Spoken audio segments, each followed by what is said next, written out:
Bismillahirrahmanirrahim. Alhamdulillahi rabbil alamin. Wa bihi nasta'in ala umurid dunya waddin. Wassalatu wassalam ala al-mab'uthi rahmatan lil alamin. Nabiyyina wa habibina wa qudwatina Muhammad ibn Abdullah wa ala alihi wa sahbihi wa man walah, amma ba'du. Muslimin dan muslimat, para jemaah, para pencinta ilmu sekalian, Assalamualaikum warahmatullahi wabarakatuh. Alhamdulillah, syukur kita kepada Allah Azza wa Jalla pada hari ini 12 September 2022 kita dapat teruskan pengajian kita dalam kitab Bahrul Madhi, Lautan Madu Ilmu. Kita sekarang berada di jilid yang kedua, bab solat. Kita masih lagi perbincangan kita dalam waktu solat, mengetahui waktu solat, dan kita nak solat pada masa mana. Tengok di muka surat 30 yang edisi Jawi ni, muka surat 30, ataupun tengok masalah jilid yang kedua, masalah nombor 62. Masalah dia nombor 62. Dia pakai nombor kita ni, nombor masalah. Babu ma jaa fil waqtil awwali minal fadli. Tengok, bab yang telah datang pada menyatakan waktu yang pertama daripada kelebihannya. Maknanya waktu kita kena cepat. Kita nak cepat mendapat kelebihan. Kita nak cepat untuk mendapat fadilat yang baik. Kata Syekh Al-Marbawi rahimahullahu ta'ala, ketahuilah kiranya wahai saudaraku. Itu bahasa dia menarik. Ketahuilah kiranya wahai saudaraku. Apa yang kita nak tahu, para jemaah sekalian, kita nak tahu apa tu? Adalah sembahyang itu ada bagi tiap-tiap waktunya masa yang afdal. Mana waktu solat kita ni ada masa yang afdal, ada masa yang ikhtiar, dan ada waktu pilihan. Kita ingat dah kan, dulu masa kita di peringkat awal tu kita dah bincang waktu afdal, waktu ikhtiar, waktu pilihan, waktu darurat, dan waktu li ashabil a'zar, untuk orang uzur. InsyaAllah Tuan Syekh kita bincang pada kali ini ada 8 waktu solat.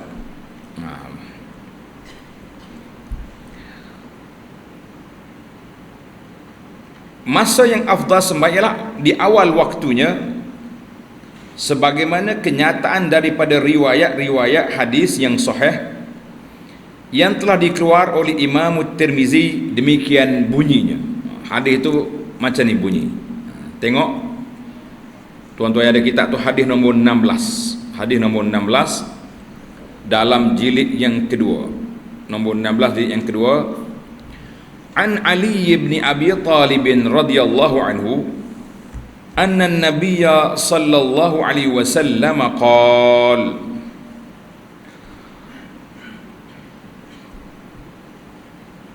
ya Ali, qala lahu ya Ali. Tengok terjemahan lalah. Diriwayatkan daripada Sayyidina Ali radhiyallahu anhu bahawa Nabi sallallahu bersabda kepada Ali.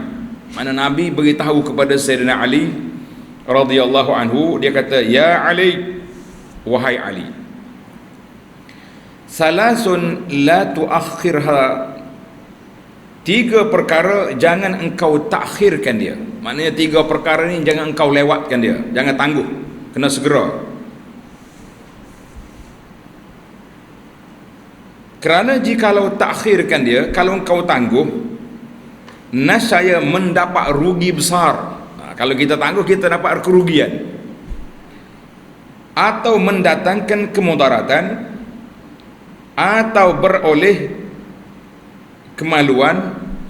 Mana lain tu, atau beroleh malu, mana kekurangan kita, dan lainnya. Maknanya kalau kita lambatkan 3 perkara ini, sama ada dia boleh mendatangkan mudarat, ataupun rugi dari sudut pahala, ataupun rugi peluang. Ada rugi pahala, ada rugi peluang. Kadang-kadang masalah pahala, masalah peluang, ruang dan lainnya, ataupun mendapat malu, dapat keaifan dan sebagainya. Yang pertama, tengok dalam hadis, as-salatu iza anat, as-salatu iza anat, wal janazatu iza hadarat, wal ayyimu iza wajadta laha kufwa. Yang pertama, sembahyang fardu yang 5 apabila telah tiba waktunya.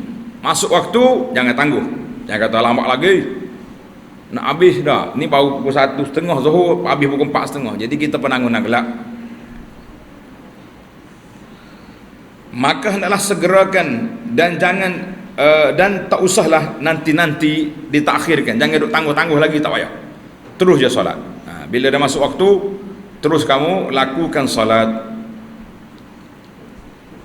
Dan keduanya, mayat apabila telah hadir ia, maknanya confirm dah orang ni mati, doktor telah mengesahkan kematiannya, polis dah keluar surat untuk dikebumikan, hendaklah segerakan, maka hendaklah ditanamkan dengan segeranya, dan tak usahlah nanti-nanti takhirkan, tak payah lewat-lewatkan lagi.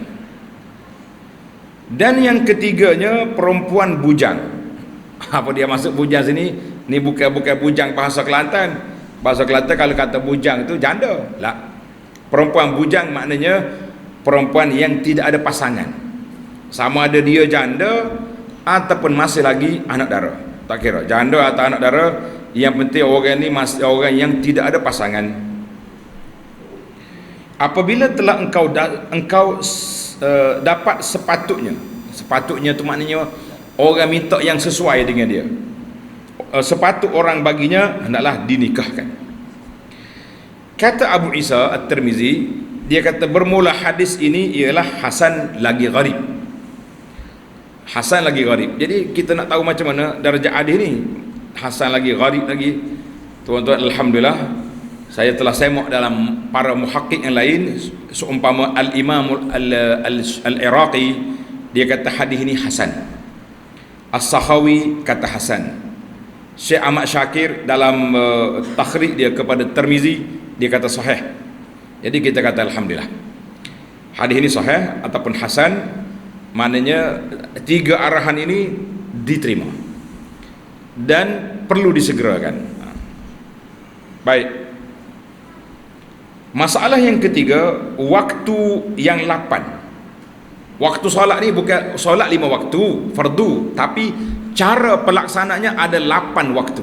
Cara pelaksananya ada 8 waktu. Apakah itu? Waktu yang 8 itu apa dia? Wahai saudaraku, telah berkata ulama Asy-Syafi'iyah. Ulama mazhab Syafi'i kata apa? Tengok ni, apa yang dikatakan, bahawasanya segala waktu sembahyang itu terbagi ia kepada 8 bahagi. Waktu sembahyang ada 8 bahagi. Yang pertama, waktu fadilah, maknanya waktunya afdal kita lakukan solat pada waktu itu dipanggil waktu fadilah, waktu afdal. Yang kedua, waktu ikhtiar, waktu pilihan, boleh kita tangguhkan sampai waktu ni. Yang ketiga, waktu jawaz, harus, serta tiada makruh. Mana kita boleh lagi sampai sini tidak makruh lagi, tapi darjat lain lah tu. Darjat yang ketiga dah. Yang keempat, waktu hurmah, mana waktu haram kita pergi solat pada masa tu, tunggu sampai saat itu. Yang kelima, waktu darurah, waktu terdesak, emergency dia panggil. Yang keenam, waktu idrak, waktu orang ni dah masuk waktu yang sempat dia solat tapi dia tak sempat solat. Ini yang keenam ni ada sedikit perbincangan. Dipanggil waktu idrak, orang ni dah sempat dengan waktu solat tapi dia belum solat, dia tak sempat solat.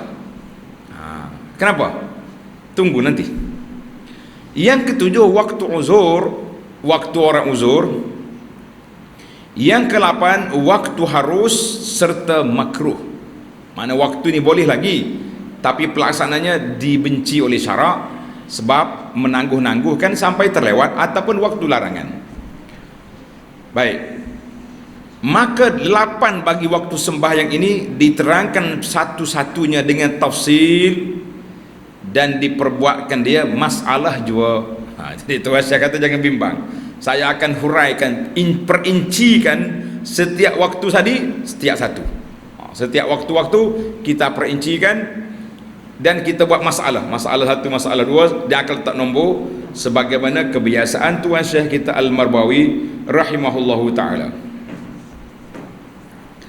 Masalah yang ke-64, tak, nombor 1, waktu fadilat bagi sembahyang dan cara mengenalnya. Waktu fadilat, mana waktu afdal kita solat tu bila, dan bagaimana kita nak kenal dia. Kata di para ulama Islam, bermula waktu fadilat itu ialah daripada awal waktu, mana masuk waktu sampai lalu daripadanya qadar 3/16 saatnya cara falaki. Ni kita pening 3/16 saat ni cara falaki, payahlah kena panggil ahli falak pula terangkan. Dan sebab dinamakan waktu fadilah kerana sembahyang dalamnya lebih afdal daripada sembahyang pada baki waktu yang kemudian daripadanya. Jadi waktu fadilah ini waktu awal, maknanya bila azan kita solat qabliyah azan, sama ada yang 2 rakaat atau yang 4 rakaat biar cukup, kemudian kita solat waktu, mana itu dia panggil waktu fadilah. Dan maka waktu fadilah itu ada maujud pada sekalian waktu yang 5. Jadi waktu fadilah ni pada solat 5 waktu tu semua ada, subuh, zuhur, asar, semua ada. Masalah yang ke-65, masalah 65, masalah waktu ikhtiar. Waktu tu deh, nombor 2, waktu ikhtiar, letak nombor. Apa dia maksud waktu ikhtiar? Waktu ikhtiar bagi sembahyang dan mengenalnya, kata di para ulama, bermula waktu ikhtiar itu ialah daripada awal waktu sampai kekal daripadanya qadar lulus sembahyang, maknanya sampai kepada akhir waktu. Tapi kita kalau kita solat tu masih lengkap. Kalau zuhur tu sempurna 4 rakaat, maka sembahyang dalam sepanjang-panjang waktu ikhtiar ini afdal ia daripada barang yang kemudiannya, dan kurang afdal daripada barang yang dahulunya. Hak tadi awal, yang ni kita tangguh sampai setengah ke separuh, yang 2/3/4 ke macam mana. Dan dilamakan waktu ikhtiar kerana lebihnya rujahannya atas barang yang kemudian daripadanya. Maknanya kita boleh pilih setakat ini, tapi waktu ikhtiar tak sama, ada waktu yang berbeza. Maka penghabisan ini waktu, penghabisan waktu ini pada zuhurnya ialah manakala tinggal ia qadar sembahyang sahaja. Maknanya kita boleh semaya je nak, itu habislah waktu pilihan. Sebab zuhur satu waktu je, daripada masuk waktu sampai ke asar satu waktu zuhur. Dan penghabisan waktu ikhtiar pada solat asar dengan jadi bayang-bayang tiada sesuatu itu 2 seumpamanya. Mana kita letak kayu ini 2 kali bayang, itu habislah waktu ikhtiar. Dah masuk ke kuningan matahari, itu bukan waktu ikhtiar. Jangan lewatlah, terutamanya asar. Waktu yang ada ikhtiar yang bermasalah ni asar dan juga isya nanti. Dan pada waktu maghrib dengan habisnya waktu fadilat. Maghrib satu waktu je sampai isya, tapi waktu ikhtiarnya habis waktu fadilat tu, habislah dia. Dan pada isya dengan habis 1/3 malam. Maknanya kita kena kira 1/3 awal malam, kira daripada maghrib sampai ke subuh 1/3. Ada riwayat kata 1/2. Dan pada subuh dengan jadi cerah dan terang cuaca, terang cahaya hari itu. Maknanya bila cerah tanah tu, habislah. Walaupun belum naik matahari lagi, sudah tamat waktu ikhtiar. Kita berpindah kepada waktu jawaz, harus dengan tiada makruh. Harus tapi tak makruh. Dan cara mengenalnya. Kata ulama, bermula waktu harus dengan tiada makruh itu ialah bersamaan jua bagi waktu ikhtiar. Sama dengan waktu ikhtiar, maka hukum waktu ini seperti hukum waktu ikhtiar jua, melainkan pada asar. Sebab waktu ikhtiar ni sebelum kuning matahari, situ je. Maka pada waktu asar berkekal ia sampai kuning-kuning matahari. Matahari dah kuning itu waktu harus tapi makruh. Perbuatan tu tak baik. Karena itu di awal dulu saya dah beritahu, peringatan kepada kita yang bekerja ke yang apa, eloknya kalau tamat waktu, dah masuk waktu asar, tamat waktu berjabat, solat dulu sebelum balik. Sebab banyak gangguan di tengah jalan. Pasar petang ada, pasar malam pun mari dah. Kawan-kawan ajak minum teh, akhir kali sampai di rumah dekat-dekat nak maghrib lah. Dan pada waktu isya berkekal ia sampai fajar kazib. Fajar kazib maknanya fajar ni ada dua. Fajar kazib tu tak masuk waktu subuh lagi, kita tengok dia punya cahaya naik ke atas gitu. Itu dia panggil fajar kazib. Dan waktu subuh sampai merah-merah di tepi langit. Merah dah, matahari dah mula nak nampak dah. Kalau matahari dah naik, habis dah waktu. Belum naik lagi. Tamat. Yang keempat, waktu hurmatun, waktu haram dan waktu darurat. Dia campur sekali lah. Bagaimana mengenalnya? Bagaimana waktu haram dan waktu darurat? Bagaimana mengenalnya? Kata di para ulama, bermula waktu hurmatun, hurmat itu haram, itu ialah akhir waktu sekira-kira tinggal barang yang tiada lulus sembahyang padanya. Macam mana tiada lulus? Mana tak sempat dah nak salat.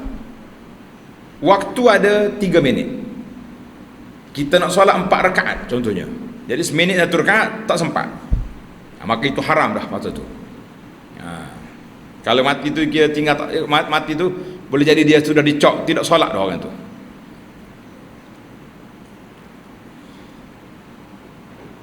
Adapun waktu darurat, ni yang kelima, ni waktu darurat. Nombor 5 waktu darurat itu ialah waktu bagi orang yang hilang daripadanya mani' sembahyang. Ini ambil perhatian sikit, terutama muslimat. Ayah-ayah, bapak-bapak, suami kena ambil perhatian dalam masalah waktu darurat ini. Oleh waktu darurat ini yang kelima.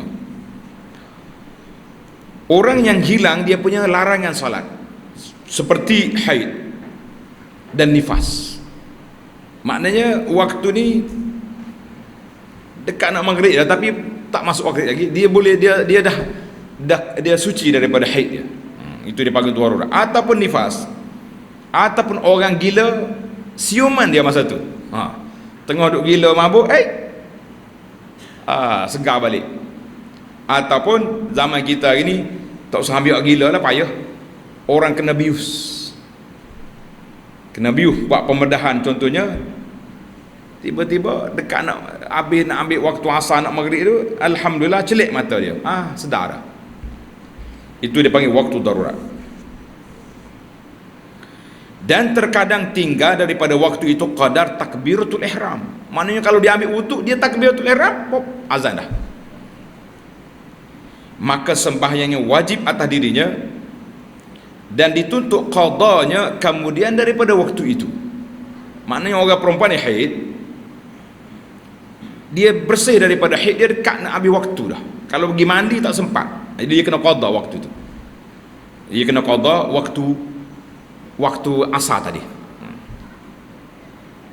Maka apabila hilang mani', pelajar tanda mani' itu halangan tadi. Kan orang haid dengan nifas ni halangan daripada solat, tak boleh solat. Kalau solat berdosa,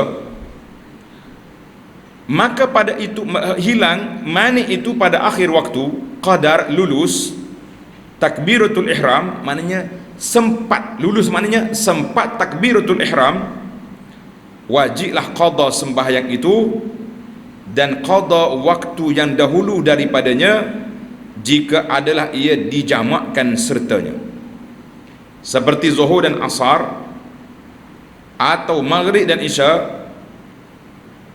Jadi maknanya orang ni bila dekat nak maghrib, bersih dia punya haid, confirm, maka dia mandi suci, dia kena qada asar dan zuhur pada hari itu. Mungkin sembahyang maghrib tu dia sempat dah lah, dia kena qada asar dengan maghrib dengan zuhur, ataupun dekat nak subuh dah, dia kena qada, dia kena salat isya dan maghrib dua-dua. Dengan syarat berkekalan hilang mani dalam waktu yang kedua akan masa yang lulus suci, dan sembahyang bagi yang mempunyai waktu, dan suci dan sembahyang bagi barang yang dahulunya daripada dua waktu. Mana syarat dianya suci itu sampai ke dua waktu saja. Mana kalau kita zuhur, kalau dia belum zuhur, jadi tak payahlah dia qada asar sebab dengan subuh tak ada. Yang pentingnya dia nak solat yang dia boleh jamak dua tu. Maka apabila hilang haid, masalan contohnya pada akhir waktu asar, wajib atasnya bahawa sembahyang ia akan zuhur dan asar dalam waktu maghrib. Apabila adalah masa putus mani itu, masa tamaknya haid dia itu, lulus zuhur dan asar dan suci keduanya, dan maghrib dan sucinya. Maknanya kalau kita dapat asar dengan zuhur, isya dengan maghrib, dicampur dua tu. Ini kena ambil perhatian lah. Jadi kadang-kadang kita tak nampak, dia kata kita zuhur tadi tak bersih lagi, kita bersih akhir waktu asar, maka walaupun begitu dia kena jamak dua tu, zuhur dengan asar sekali, maghrib dengan isya, kecuali subuh. Tamaklah kita waktu yang kelima. Al-an nantaqil ila, kita berpindah pula waktu yang keenam. Boleh waktu yang keenam dia panggil waktu idrak. Apa makna waktu idrak? Waktu idrak tu apa? Bermula waktu idrak baginya, bagi bagaimana mengenalnya. Macam mana kita, apa dia waktu idrak? Kata di para ulama, bermula waktu idrak itu ialah waktu yang dikirakan akan antara awal waktu dan datang mani. Awal waktu dan tempoh halangan solat, itu mani. Seperti bahawa haid seorang perempuan, kemudian daripada sedikit masa, daripada satu waktu yang luluslah sembahyang dan sucinya dalam sedikit itu. Agak-agak kalau baca kitab ni pakai tak syarah, agak-agak boleh faham ke tak boleh faham? Boleh? Syarah hari atau tak? Seorang perempuan dah masuk waktu zuhur. Masuk waktu zuhur lebih kurang dalam 5 minit lepas zuhur, atau 10 minit dah. Zuhur 1:15 azan, tapi dia tak solat lagi. 1:20, 1:25 ke mari haid. Waktu tadi dia sempat tak sempat solat? Kalau dia solat, sempat ke tidak? Sempatlah. Itu dipanggil waktu idrak. Maknanya waktu itu cukup untuk dia solat zuhur, tapi dia tak solat, mari haid, maka dia tidak berdosa. Tetapi maka bahawasanya sembahyang itu wajib atasnya padahal ia sunyi daripada mani, maka wajiblah atasnya qada. Jadi solat zuhur tadi terhutang ke atas dia. Bila dia suci haid esok, 10 hari lagi, seminggu lagi, dia kena qada balik solat zuhur tadi, sebab waktu dah masuk, dia belum solat. Jadi ini yang kita kena bagi faham kepada masyarakat. Kalau orang ni nak buat pembedahan pukul 2 tengah hari contohnya, dia 2 dah masuk waktu zuhur, kita kena suruh dia sembahyang zuhur dulu. Sebab waktu tu sudah ada bagi dia, sudah cukup masa untuk solat zuhur, sudah idrak waktu solat zuhur. Maka kalau dia tak solat, jadi dia tak sempat nak solat, dia kena biuh nanti, sudah solat dia. Ataupun awal-awal lagi kita dah tahu, buat persiapan awal-awal, solat zuhur dengan asar jamak takdim selalu. Kalau kita tahulah pembedahan tu lama masa baru nak boleh sedar, kita jamak dua tu selalu. Jadi ini isu orang yang masuk waktu, tak sempat waktu tu untuk solat, dia tak solat, maka dia kena qada. Tapi andainya serentak, Allahu Akbar, bunyi muazzin di masjid, orang perempuan ni pun siap nak pergi ambil wudu, nak mayar dah ni, lepas ni nak masak pula, masuk dalam tandas, bendera merah telah diangkat. Itu tak payah qada, sebab dia tak ada waktu untuk solat, tak ada masa, tak ada lagi masa, baru masa waktu dia dah habis. Itu dipanggil tak ada idrak, tidak ada waktunya dia dapat di situ. Maka bahawasanya semaya itu wajib atasnya, apabila tamat waktu larangan nanti wajib atasnya qada. Kita berpindah pula kepada waktu yang ketujuh.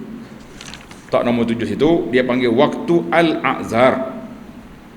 Waktu orang uzur tu apa benda?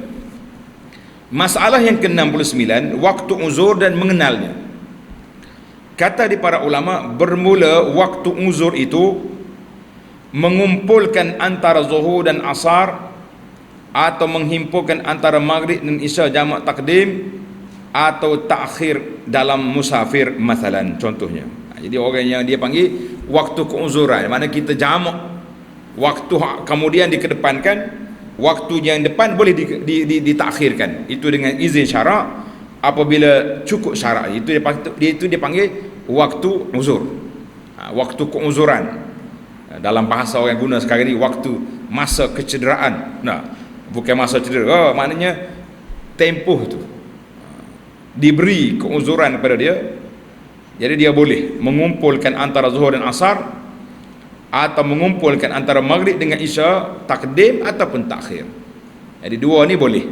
Cuma sedikit perhatian dan peringatan kepada para jemaah sekalian, apabila masuk waktu zuhur, kalau kita rasa tak sempat, kita kena niat jamak takhir. Saja aku himpun lewatkan zuhur ni dalam waktu asar bagi orang musafir. Jadi kalau dia tak niat, habis waktu dia jadi berdosa. Dia kena niat tolak waktu ke belakang. Boleh. Lepas dia niat masuk waktu asar, dia tak salat zuhur. Andainya dia mati pada masa itu, tidak dikira meninggalkan solat, kerana dia berhak daripada orang-orang yang diuzurkan untuk melewatkan solat, tapi dia sudah niat menguzurkan, melewatkan solat dalam waktu asar. Adapun kita nak jamak takdim, lain pula. Jamak takdim kita kena niat jamak tarik asar ke dalam waktu zuhur ketika kita solat. Kita tengah maya zuhur tu, kita niat selalu dah, aku jamak takdimkan asar dalam waktu solat, supaya ada connecting, ada perhubungan di antara dua solat itu. Baik, kita berpindah kepada waktu yang ke-8. Boleh, waktu nombor 8. Nombor 8 dia kata waktu harus tapi makruh. Harus tapi makruh. Harus dan makruh. Masalah yang ke-70, waktu harus sembahyang serta makruh dan bagaimana cara mengetahuinya. Kita nak tahu macam mana? Apa yang kita nak tahu sekarang? Kata ulama, bermula waktu harus sembahyang serta makruh itu tiada ada pada zuhur. Zuhur tak ada. Zuhur satu waktu je. Masuk waktu dia sampai asar, dia bersambung. Habis zuhur, asar. Dia tak ada waktu makruh. Adapun asar, maka mulanya daripada kuning matahari, itu dipanggil waktu makruh, sampai berkekalan ia sekadar tinggal luluh sembahyang. Maknanya kita kata lagi 5 minit lagi nak maghrib, mana sempat lagi. Kalau orang ni ambil wuduk solat asar, dia sempat beri salam baru orang azan maghrib, itu waktu lulus. Itu istilah dia, luluh-luluh tu macam itulah maksud dia nya. Dan adapun maghrib maka mulanya ialah kemudian daripada habis 3/16 saatnya cara falaki hingga kekal daripada waktunya barang yang lulus sembahyang semuanya. Maksudnya dia masih lagi berbahas dalam masalah pandangan fiqh dalam fiqh mazhab Syafi'i. Yang baru ni dia kata maghrib itu sekadar 7 rakaat solat. Azan, ambil wudu, pakai baju, solat maghrib 3, kemudian ba'diyah dia 2, tamatlah waktu zuhur, waktu maghrib yang pilihan. Tapi dia masih lagi boleh sampai ke isya. Itu dipanggil ada perbahasan di situ. Maka di sini dia letak di bawah kategori harus tapi makruh. Jadi maghrib ni tak boleh lambat. Karena itu dalam bulan Ramadan kita kena buat pilihan. Nak makan dulu ke nak solat dulu. Kalau makan dulu cepat. Sudah makan pergi solat baru panggil basuh pinggan. Kalau tidak dekat-dekat nak isya jamak 3. Maghrib, isya, tarawih selalu. Jangan. Kena hati-hati.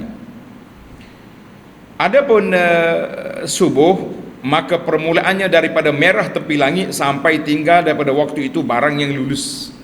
Sebelum syuruk tu 5 minit kita kata tamatlah. Itu waktu apa tu? Waktu makruh. Ini untuk solat fardu. Adapun solat sunat kita dah bincang baru ni, ada 5 waktu yang Nabi SAW larang daripada kita solat sunat. Maknanya solat sunat ni daripada selepas solat subuh sampai ke syuruk. 1. Daripada syuruk tu sampai betul-betul matahari naik. Itu 2. Itu larangan yang keras di situ. Sebab tidak mahu persamaan kita dengan sujudnya syaitan kepada apa? Kepada matahari itu naik di atas tanduk syaitan. Syaitan sujud matahari. Asar ada juga. Maknanya larangan lepas daripada solat asar sampai ke matahari nak kuning. Kemudian matahari kuning tu larangan keras yang kedua. Sebab tu dia kata ada 5 waktu larangan solat sunat. 5 waktu. Jelaslah kita bincang hari itu dalam siri yang lepas, jadi kita tak mau ulang balik para jemaah sekalian. Baik. Itu baru yang pertama. Dalam hadis kita tadi, hadis Ali, Nabi kita sallallahu alaihi wasallam sebut 3 perkara: solat di awal waktu, kemudian yang kedua wal janazatu iza hadara. Sebelum kita pergi berpindah ke tajuk, ada satu hadis ni panjang. Orang keluar satu risalah besar gini risalah. Dia tulis wasiat Nabi kepada Sayyidina Ali. Dan diterjemahkan buku ini oleh salah seorang tokoh pendakwah kita di Malaysia. Tajuk dia wasiat Nabi kepada Ali. Panjang sekali, ya Ali, ya Ali, ya Ali. Jadi alhamdulillah para ulama hadis telah pun menilai hadis itu tidak sahih. Jadi kalau tuan-tuan jumpa risalah tu, simpan, jangan dibaca, kerana hadis itu tidak sahih, bahkan lebih teruk daripada tidak sahih lagi hadis.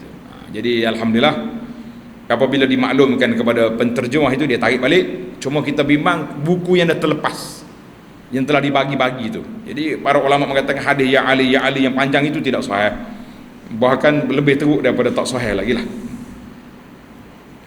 Baik, kita pindah satu lagi tajuk, iaitu masalah yang 71, menyegerakan menanam mayat dan hukumnya. Bila orang mati kita kena tanam segera. Wahai saudaraku, pada masalah 64 ini ada hadis Rasulullah sallallahu alaihi wasallam menyebutkan jangan takhirkan jenazah. Tadilah hadis Ali tadi. Wal janazatu iza hadarat. Orang mati bila sudah selesai kematian dia, jelas dia mati. Kata Imam Syafi'i dalam pada bab al-amal fil janaiz, bab apa yang kita nak buat kepada jenazah. Dan aku sukakan, ini kata Syafi'i, dan aku sukakan apabila mati seorang, janganlah ahlinya segerakan mandinya. Mati itu mandi dulu, tak, tunggu sekejap. Kerana terkadang berlaku pengsan saja atasnya, maka berupalah kepada orang-orang yang serupa mati. Jadi kadang-kadang orang itu pengsan, kita pergi mandi dah. Kita nak orang tak mati lagi, ya, sabar saja, zaman dia lah. Sehingga dilihat orang-orang akan alamat-alamat matinya yang ma'ruf padanya. Alamat mati tu yang jelas lah. Zaman kita hari ni alhamdulillah kita ada doktor yang boleh mengesahkan dengan alat-alat dia tu mati tak mati, dan juga ada juga bahagian apa ni, surat keselamatan polis yang mengeluarkan surat. Tapi kena pastilah juga, kadang-kadang mati tak mati ada berlaku. Ini satu kes, waktu anda belajar di Mekah dulu, satu hari saya bawa kereta, orang Arab U-turn, kita pun U-turn juga, pusing juga kereta. Arab lepas, saya kena tahan. Biasalah orang Arab ni tengok muka Jawa, tahan, dia beruksah, dia kata. Jadi bila lesen kereta kita kena tahan, dia tak bagi surat sama, dia bagi tahan lesen. Dia suruh mari pani jumpa aku. Jadi alhamdulillah salah seorang daripada pak saudara saya tu, Khali, dia kena polis. Dia kata Ma'alis Namsi, kita pergi jumpa. Jadi ada salah seorang polis tu masyhur di Mekah, nama dia Tallajah. Terkenal polis tu dengan nama Tallajah. Kata apa dia Tallajah ni? Dia kata Tallajah ni, polis ni pernah masuk dalam peti mayat. Orang kata dia mati dah masuk dalam peti mayat, bila nak tarik balik, nak urus jenazah dia, hidup balik. Jadi terkenal lah polis tu dengan nama Tallajah. Ya, ini bahaya. Mana kita kena pasti betul-betul bahawa orang tu memang mati, baru kita boleh tanam. Jangan duduk gorap, nak pandai sendiri tak boleh. Baik, cerita mati tu. Yang pentingnya Imam Syafi'i kata pastikan orang tu matilah. Dengan kita ini, dengan ada alat-alat perubatan, ada doktor ni, insya-Allah lebih tepatlah. Dan terlentuk, ni tanda-tanda kematian. Dan terlentuk dua kakinya, tiada terdiri, mana kaki itu tak tegak gitu, lembek dah. Dan terkulai dua tangannya, dan beberapa alamat yang diketahui orang dengannya akan mati. Mana alamat ni orang tahu dia sudah mati. Dia sudah mati. Maka apabila sudah memikir orang akan matinya, maknanya sepakatlah orang-orang yang berpengalaman kata memang dia mati dah. Doktor keluar, zaman kita ni doktor keluar surat, polis keluar surat dah. Dengan beberapa alamatnya, hendaklah segerakan mandinya dan tanamnya. Segera mandi, kena tanam cepat. Kerana menyegerakannya itu menunaikan hak kepadanya. Hak mayat dikebumikan, bukan disimpan di atas darat. Mayat bila mati, bukan lagi tempat duduk dia di atas dunia. Tempat duduk dia dalam tanah. Di atas bumi bukan tempat dia. Tempat yang orang duduk simpan atas bumi ni, mayat-mayat yang tidak diterima oleh bumi, seperti mendiang Fir'aun, tak masuk dalam bumi lagi. Ada lagi beberapa nama az-zalamah, pemimpin-pemimpin yang zalim atas dunia ni, ada disebutkan mayat dia tak masuk dalam kubur. Kita kata itu di antara tanda-tanda yang orang boleh tengok orang zalim ni betapa bahayanya. Tak apa, yang penting orang manusia biasa, tempat duduk orang mati di mana? Fil ardi, fi batnil ardi, dalam bumi, bukan di luar bumi, dia bukan atas bumi. Dan tiada dinanti lagi dengan menanamnya akan yang gaib, orang-orang yang gaib. Mana orang yang tak ada ni, tak usah tunggu. Setakat mana tu? Setakat mana waktu tu? Zaman Imam Syafi'i, dia kata tak payah tunggu. Sebab masa tu tak ada telefon, tak ada SMS, tak ada WhatsApp. Macam nak tahu. Jadi kalau tunggu dia ni, dia musafir ni, biar balik bila tak tahu. Tunggu apa? Ke bumi lah. Kalau dia balik, kita tunjuk kubur. Tapi zaman kita ini zaman ada teknologi. Orang nak mati nazak punya ambil live lagi. Kita kata tak usah lah buat benda pelik macam tu. Duk live orang nazak. Kalau salahnya terzahir benda-benda yang aib, ya benda-benda yang nampak. Ni sehari dua ni viral lah kita di kawasan kita ni. Nah, salah seorang daripada jemaah masjid kita di Guci ni mati tengah sujud. Kita kata Allah irhamhu. Kita doakan Allah Ta'ala jadikan itu salah satu daripada tanda husnul khatimah, insya-Allah. Jadi dikata mati yang tengah solat. Tapi ni hari ni tak tahu keadaan macam mana. Jadi kita jangan duduk viral kan, jangan duduk live lah. Kalau berlaku benda yang tidak diingini, kan mengaibkan dia, mengaibkan keluarga dia, tak usah. Pasal itulah bagi anak lah, kalau kita nak melawat orang mati, tak payahlah ambil gambar. Lama dah saya nasihat ni. Ada setengah ni. Dulu lagi, 10 tahun dulu. Kalau lebih pada 10 tahun dah kita nasihat. Kepada YB ni, tak usahlah duduk viral sangat dengan gambar-gambar orang mati ni. Kita tak payah jadikan bahan orang mati tu sebagai bahan kempen. Tak perlulah.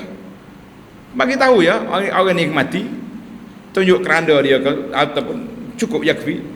Ni kita berdoa pun kita tunjuk, kita masuk dalam kubur pun kita tunjuk. Jadi kita rasa tidak perlu sangat, kecuali mak dia masuk sebagai tanda kenang-kenangan sekali tu. Tapi kalau menjadikan satu agenda lah, nak tengok orang mati, tengok Facebook lah, kita kata itu pandangan peribadi saya lah, wallahu a'lam. Baik, sehingga dulu kita tulis status, kita kata YB jangan jadikan mayat ni sebagai bahan kempen, tak payah, wallahu a'lam. Jadi kita ada masuk sini balik, masuk kepada kitab. Dan lagi, apabila telah mati seorang, bila orang tu dah mati, pejamkan matanya. Biasanya mata dia celak, ada mata terbuka gitu mayat. Dia memandang, dia panggil. Memandang kepada siapa? Dia tengok ruh dia diangkat. Bahasa Melayu kata memandang. Dia memandang tu, mana mati dah. Dia celak, tengok mayat, ruh dia diangkat oleh malaikat. Kadang-kadang dia celak tu dia tak pejam dah mata. Jadi kalau mayat terbuka mata kita, orang tengok bergerung juga tu. Jadi kita kena tutup mata dia, tutup uruk dia, tutup mata. Dan pejamkan matanya kerana Nabi ada sallallahu alaihi wasallam ada melakukan demikian. Nabi tutup mata sahabat. Kata Syafi'i rahimahullah, dan katupkan mulutnya. Mulut dia pun tutup. Dan jika takutkan terturun dagunya, mana takut tenganga mulut, belitkan dengan perca kain ke kepalanya. Ambil kain, ikat supaya tidak tenganga mulut. Itu mengaibkan jenazah itu. Allahu Akbar. Allahumma khtim lana bi husnil khatimah. Ya Allah, akhirkan hidup kami dengan husnul khatimah. Habislah kita, tamatlah cerita tentang 8 waktu solat, pilihannya, daruratnya, ikhtiarnya. Kemudian arahan Imam Syafi'i dalam mensyarahkan hadis tentang wal janazatu iza hadarat, jenazah apabila sudah hadir. Masalah yang ke-72, waktu sembahyang yang disukai, waktu sembahyang yang afdal kita solat bila? Tanda dia. Waktu sembahyang disukai, wahai saudaraku, adalah Imam Tirmizi telah mengeluarkan satu hadis lagi yang menunjukkan waktu yang diredai oleh Allah Azza wa Jalla untuk sembahyang padanya. Waktu mana? Tulis hadis nombor 17. Ani bin Umar radhiyallahu anhuma ruwiya, tulis itu ruwiya, tak usah tulis qala Rasulullah. Katanya al-waqtul awwal min as-salati ridwanullah wal waqtul akharu afwullah. Waktu yang pertama artinya diriwayatkan Nabi kita bersabda, bermula waktu awal itu keredaan Allah, yakni sembahyang di awal waktu, bagi tiap-tiap sembahyang itulah keredaan Allah Ta'ala dan kesukaannya. Betul, dari sudut maknanya memang tepat. Waktu awal itu waktu yang Allah Ta'ala suka. Oleh kerana itu seseorang itu bersegera menjunjung dan menunaikan titahnya dengan tiada menanti-nanti dan bertangguh menyempurnakannya kerana sesuatu, maka mustahalah ia balasan yang lebih banyak dan besar lebih daripada orang yang lambat menyempurnakan suruhan itu. Maknanya waktu pertama itu afdal, pahala lebih besar. Wal waqtul akhiru afwullah, dan bermula waktu yang akhir daripada waktu fadilah itu keampunan Allah, yakni sembahyang orang yang mentakhirkannya itu ialah kelepasan daripada murka Allah jua. Maknanya dia solat cuma akhir waktu, sebagai seorang yang melepaskan hutang dengan bertangguh, tetapi tiada lampau, tiada melepasi waktu dia. Jadi orang ni hutang tangguh, bayar bulan depan. Tapi kalau bayar sekarang, tuan dia lagi suka, bayar dah. Terima kasih. Kalau nak bayar bulan depan pun itu hak dia. Itu analogi dia. Maknanya solat di awal lebih afdal, solat di akhir pun masih lagi boleh pahala. Cuma hadis ini macam mana? Maka zahirlah dengan hadis ini akan kelebihan awal waktu itu jelas. Dan banyak lagi hadis sebenarnya yang menyebut tentang kelebihan di awal waktu yang kita akan bincang nanti dalam hadis sahih, hadis Ibnu Mas'ud nanti kita ada. Tengok hadis nombor 18 tu. Su'ila Rasulullah sallallahu alaihi wasallam anis salati faqala as-salatu ala mawaqitiha. Baik. Kata Imam Tirmizi rahimahullah, bermula hadis ini gharib. Apa makna gharib? Hadis itu pelik, dia kata. Adalah istilah gharib itu.